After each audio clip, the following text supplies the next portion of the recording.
Modern Money Theory 101, A Reply to Critics by Eric Tymoigne and L. Randall Wray. Section 2, Adding the Domestic Private Sector.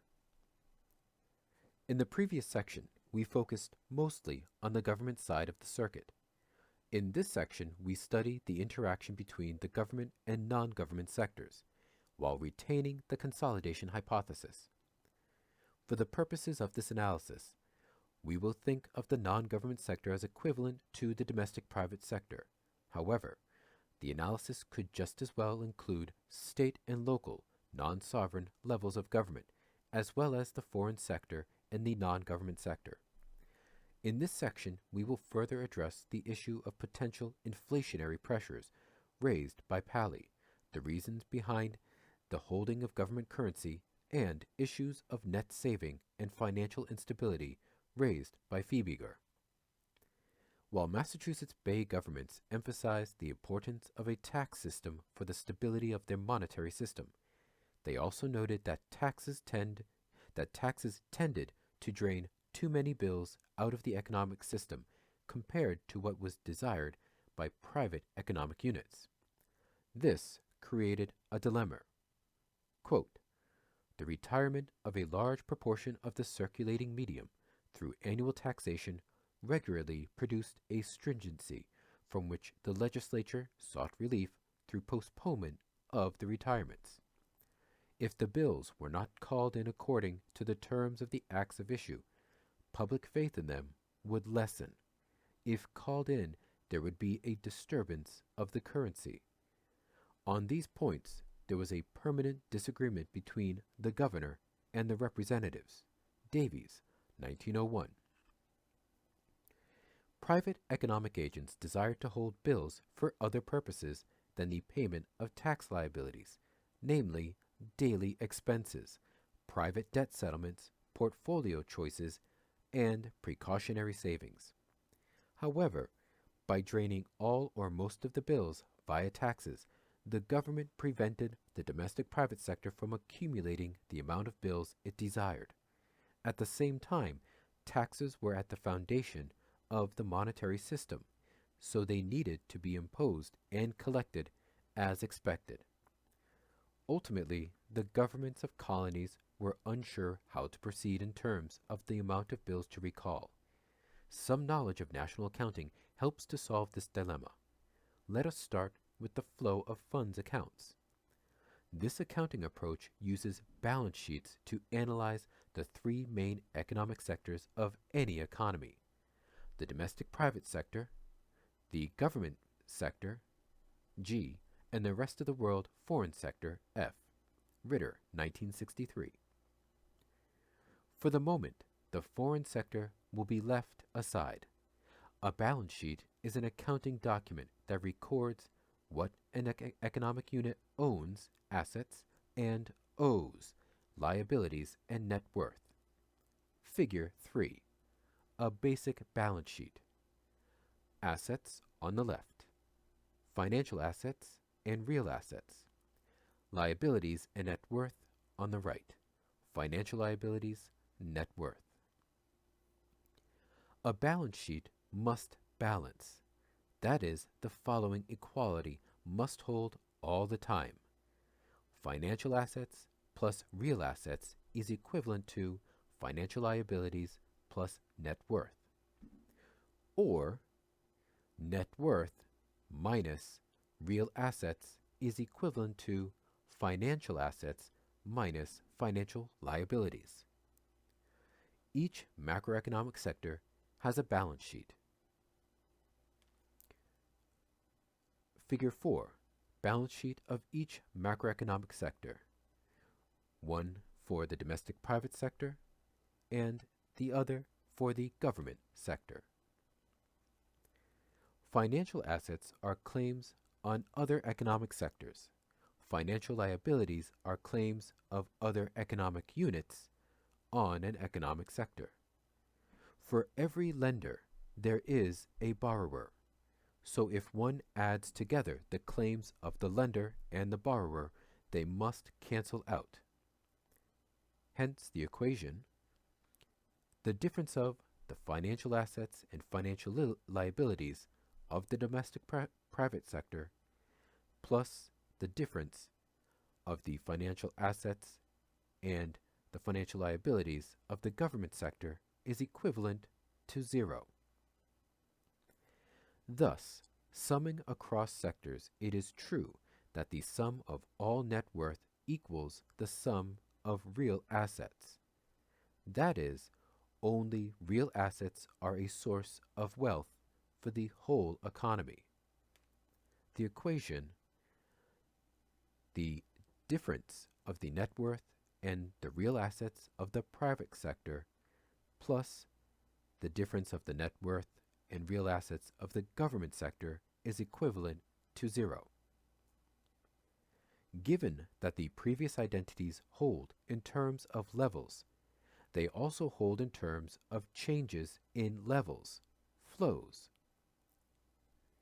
The change in the difference of financial assets and financial liabilities of the domestic private sector plus the change in the difference of the financial assets and financial liabilities of the government sector is equivalent to 0. The change in the difference of the financial assets and financial liabilities is called net lending or net financial accumulation. If an economic sector accumulates more claims on the other sectors than the other sectors accumulate claims on an economic sector, the economic sector is a net lender. Therefore, the change in the difference of the financial assets and financial liabilities is greater than 0. It is quite straightforward to notice that not all sectors can be net lenders at the same time. That is, if one sector accumulates a net amount of financial claims, another must be accumulating a net amount of financial debts. Usually, the domestic private sector is a net lender. That is, it records a net accumulation of financial claims. And the government sector is a net borrower. That is, it issues more debt than it accumulates financial assets. This accounting framework is not theory, but it provides a context to set proper policy goals. Indeed, regardless of the amount of economic adjustments, changes in the exchange rate, interest rate changes, aggregate income fluctuations, etc., some desired financial outcomes can never be achieved, and it is highly destructive to continue policies that aim at achieving incompatible desires. The most important policy implication is that, in a closed economy, it is inconsistent for a government to put in place policies that promote thriftiness in the private sector while aiming to reach a government surplus. Beyond ensuring feasibility of policy prescriptions, the accounting identities also provide a framework to set up a theory. First, MMT argues the fiscal position of the government sector is ultimately driven by the desired net financial accumulation of the non-government sectors. We know that budget accounting requires that the following applies to the government. G is government spending and T is taxes. Government spending minus taxes minus the change in financial assets of the government plus the change in the financial liabilities of government is equivalent to 0.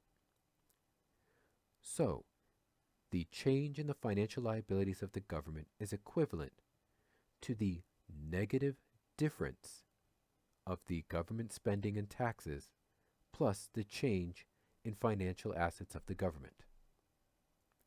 Therefore, at equilibrium, the accounting identity requires that the fiscal position is the difference of government spending and taxes is equal to the change in the difference of financial assets and financial liabilities of the domestic private sector, sub D, which equals the change of the financial asset of the change in the difference of the financial assets in the financial liabilities of the domestic private sector.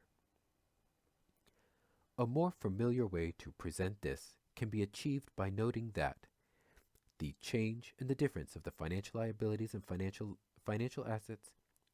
Again, a more familiar way to present this can be achieved by noting that the change in the difference of the financial assets and financial liabilities of the domestic private sector is equivalent to the change in the difference of the net worth in real assets of the domestic private sector, which equals the difference of the of savings and investment in the domestic private sector. In that case, we have government spending minus taxes equals the difference of savings and investment in the domestic private sector, sub D, equals the difference of savings and investing in the domestic private sector. Usually, the domestic private sector desires to net save, that is, to accumulate net worth beyond the accumulation of real assets, so the government sector must be in deficit.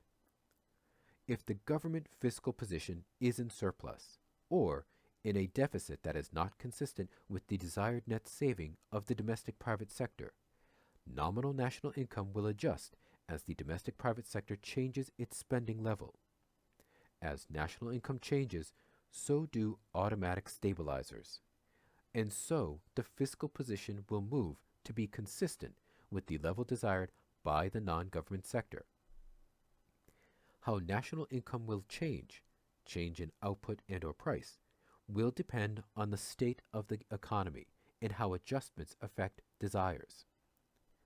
Second, going back to the Massachusetts dilemma, one can conclude that as long as the domestic private sector desires to have a net accumulation of government currency, there is no need to retire all of the emitted currency through taxation. That is, there is no need to have a balanced budget. The question about what the proper federal fiscal stance is at full employment or other economic states cannot be determined independently of the non-federal government sector's desire in terms of net accumulation of federal government financial assets. Thus, contrary to Paley's argument, there is no need to assume that the government budget should be balanced at full employment to prevent inflation. Quote, there is no finance constraint on G, government spending, because of the capacity to issue sovereign money. However, once the economy reaches full employment output, taxes, T, must be raised to ensure a balanced budget. This balanced budget condition must be satisfied in order to maintain the value of fiat money. In a no-growth economy, having the fiscal authority run persistent money finance deficits will cause the money supply to increase relative to GDP, in turn causing inflation. Paley, 2013. The fiscal balance at full employment will depend on the desired net saving of the government sectors at full employment income. If the desired net saving of the domestic private sector is positive at full employment income, there is no inflationary pressures from a fiscal deficit. Footnote 8. We recognize that inflation can result before full employment, and that government's spending or taxing policies can contribute to inflation through, for example, creating full employment. Here, however, we are focused on responding to Paley's claim that at full employment, government must run a balanced budget to avoid causing inflation. We note also that Keynes reserved the term true inflation to indicate the situation where additional spending must cause inflation because the elasticity of output has fallen to zero when all resources are fully employed. This seems to be the scenario Paley has in mind.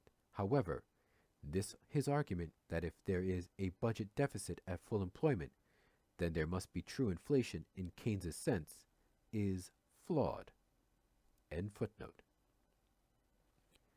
Similarly, if the budget deficit is too high relative to the desired net saving of the domestic private sector, there will be demand-led inflationary pressures around full employment. Again, the Massachusetts experiment provides some great insights about wars leading to ballooning discretionary government spending and declining tax receipts, and so upward pressures on prices. However, as national income rises, non-discretionary government spending will decline and taxes will rise. This will occur without changing the tax structure and without policy decisions aimed at lowering discretionary spending, but just due to automatic stabilizers. Thus, contrary to what Paley argues, there is no need to proactively raise taxes, that is, raise tax rates or impose new taxes, and cut spending as the economy does better if strong enough automatic stabilizers are in place. But this does not mean that a surplus is needed during an expansion. To summarize, MMT certainly does not say that at full employment the fiscal position of the government cannot be balanced. It can, but that is not up to the government sector to decide. Footnote 9. We do not mean to imply that government decisions have no impact. For example, a trickle-up policy to move income to the rich might increase the private sector's net saving desire, resulting in bigger budget deficits at full employment. A policy that uses New Deal-style job creation to achieve full employment might instead be consistent with a balanced budget. In other words, government policy can affect the private sector's behavior. End footnote.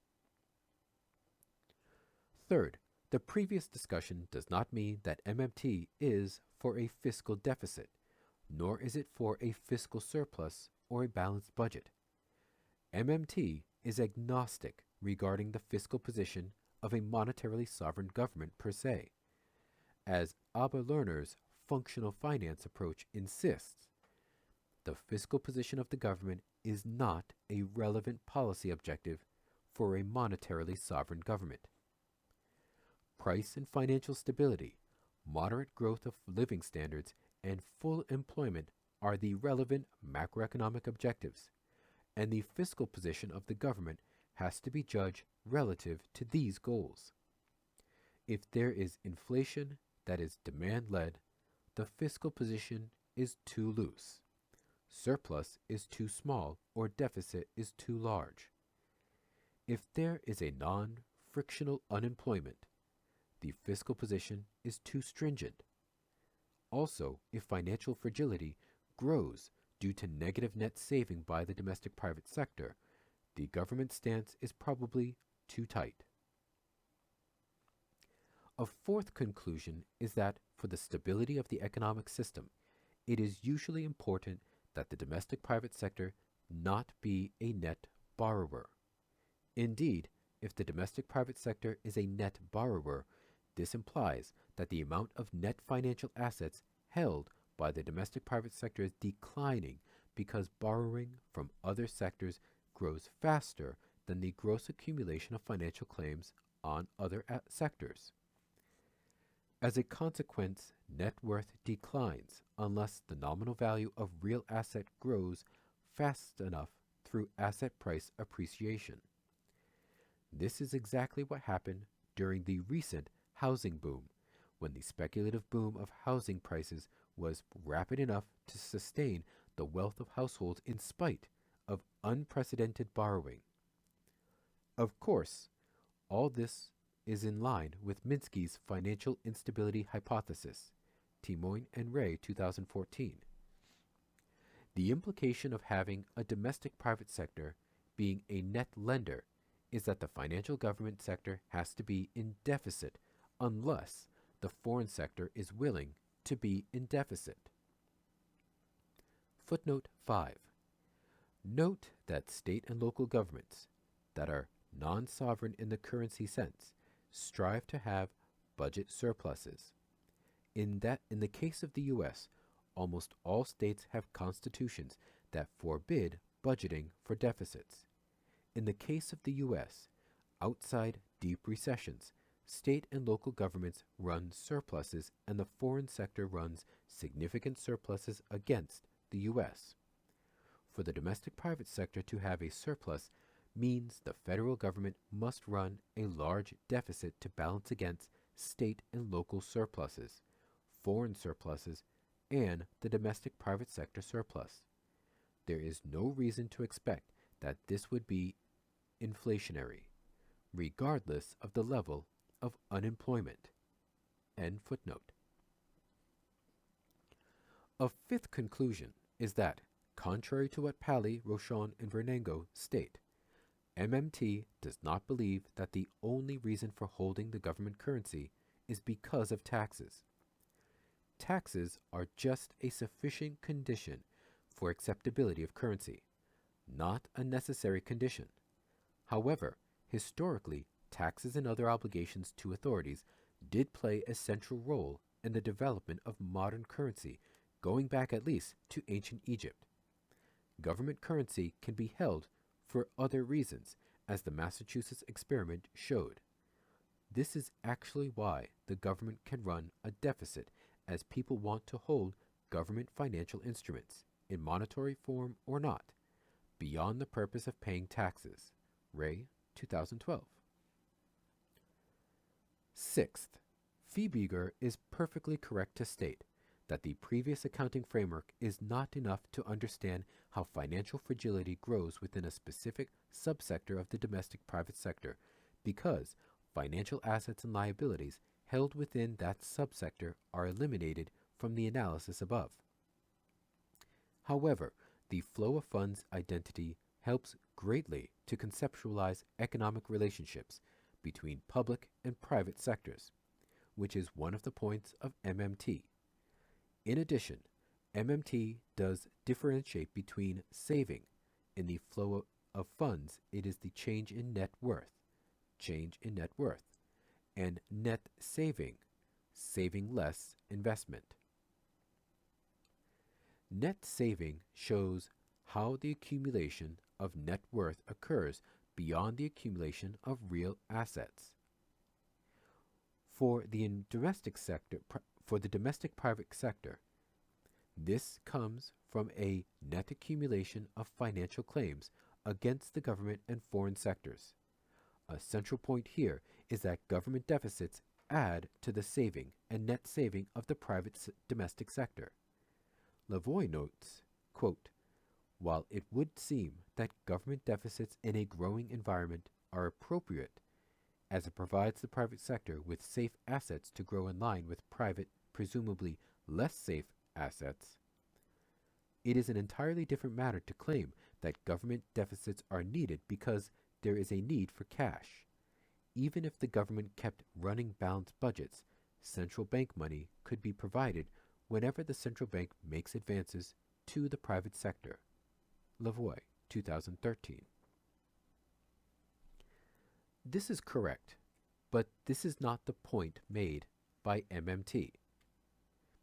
Providing advances does not lead to net saving of government currency, as financial assets of the domestic private sector increase by the size of the increase in financial liabilities. Stated another way, advances have to be repaid, so the gain in government currency is only temporary. Only a government deficit induced by fiscal policy leads to net saving. Monetary policy can change the composition of net saving by substituting currency for other assets, but it cannot change the size of net saving, that is, the net accumulation of financial assets. A central bank advances currency into existence, while the Treasury spends currency into existence. The difference is important. Fiscal policy creates net financial assets. Monetary policy only liquefies financial assets.